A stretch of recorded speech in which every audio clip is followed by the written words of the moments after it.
ముందుగా అమ్మలందరికీ happy mother's day. దేవుడు మీకు మంచి ఆరోగ్యాన్ని, బలాన్ని, సంతోష సమాధాన దినములు దయచేయాలని కోరుకుంటున్నాను. అమ్మలకి దేవుడు ఎంతో విలువనిచ్చి అమ్మ గురించి గ్రంథంలో ఎన్నో విషయాలు వ్రాయించారు. ఈరోజు ఒక విషయాన్ని మనం జ్ఞాపకం చేసుకుందాం. చూడండి, ఈ లోకంలో మనం ఎంత సిరి సంపదలు కలిగి ఉన్నప్పటికీ, ఎంతమంది బంధుబలగాన్ని కలిగి ఉన్నప్పటికీ, మనకి అనారోగ్యం కలిగి ఉంటే మనం ఏమి చేయలేం కదా.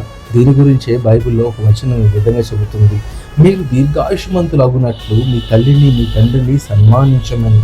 ఎంతో మంచి మాట, ఎంతో గొప్ప మాట కదండి. మన తల్లిదండ్రుల్ని మనం గౌరవిస్తూ, వాళ్ళని సన్మానిస్తూ, వారి మాట వింటూ ఈ లోకంలో మనం జీవిస్తే అది మనకి మేలు, ఎంతో మేలు, ఎంతో ఆశీర్వాదం.